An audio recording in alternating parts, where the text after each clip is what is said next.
Alrighty, testing, testing. 1212. Welcome, people, to the Writers of Yaverotha Session 9 recap. Yes, recap. So, my Streamlabs did a fucky wucky. Goodbye, monetization, if I ever bother to monetize any of these. But they did a fucky wucky. And it decided to delete or just not capture the audio for the other players in Session 9, so you could only hear me. Now, that's not fair to them. It's, and I could never upload that because it would just be mostly silence. So, what I'm going to do is recap the session to the best of my abilities, and from there, I will have session 10 uploaded uh, pretty soon.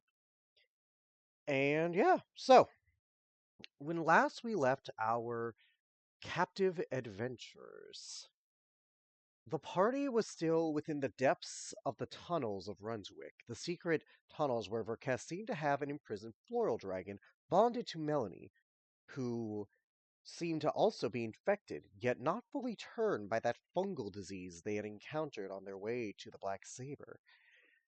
During this time, Basil actually snuck off and found a prisoner, a feral tiefling man with wings named Ashmit. This Ashmit was freed by Basil after he got Garrick and, if I remember correctly, Alma. Those three remained with this prisoner, while Bertrand, Janessa, and Rhiannon left the tunnels because they felt a little uncomfortable staying there. We all kind of agreed to, in fact, since Ellerin was missing from a incident that had happened. Now, in this freeing of him, this Ashmit recognized Garrick via his silver hair, and he said he was something known as a blade master, and that he was something a blade master or a soldier from the time before the Zatian Empire, in the old Zatia. He says he was brought in with a woman with black hair and purple eyes who had bat-like wings, another mystery to add to this. He also confirmed that Melanie was taken to the tunnel's fight pit for the entertainment of those above, definitely suffering but would survive. In regards to this, he decided to come with us as we aided in his escape, getting out safely. Meanwhile, as Bertrand, Janessa, and Rhiannon returned from the tunnels, outside the tavern, they saw the tiefling guard Kaiwan being arrested and dragged away. In this, Bertrand told the others not to interfere, including himself. He knew that Kaiwan would get in trouble. He knew that Kaiwan was likely going to be executed for helping the party. But Bertrand did it anyways, and Janessa and Rhiannon chose not to help because of Bertrand. Janessa perhaps through anxiety. They did contact the other three via Janessa's druidic magic.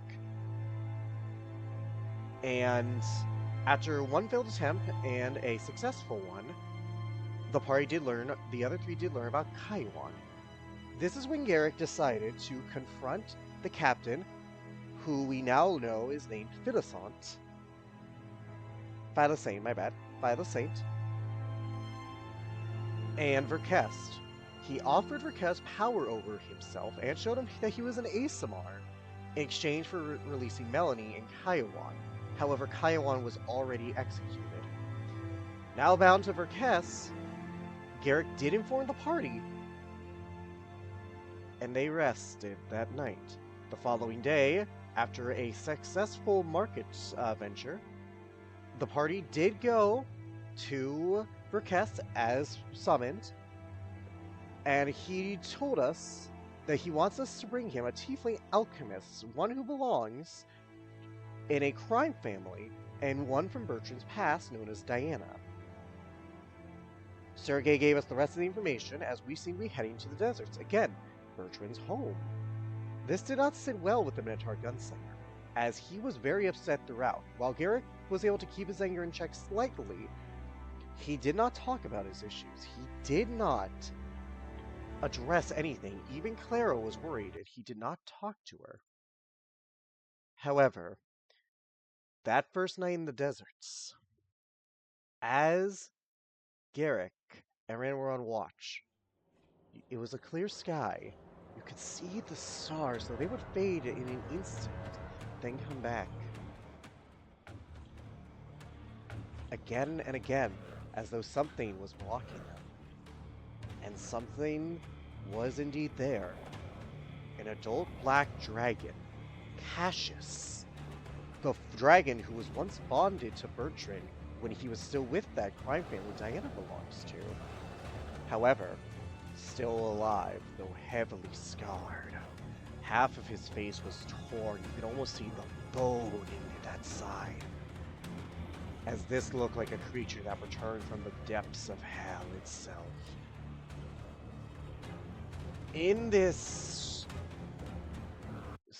moment, the dragon roared a challenge to Clara. A rider's challenge. One where Clara refused or lost, she would lose her bond to Bertrand. However, it was more dire than that. Because Cassius had never died, because Bertrand had never fully killed him and severed that bond, he was bound to both Clara and Cassius, creating a pain as though there was two tethers on his soul, vying for pursuit of it. It left him immobile, unable to move.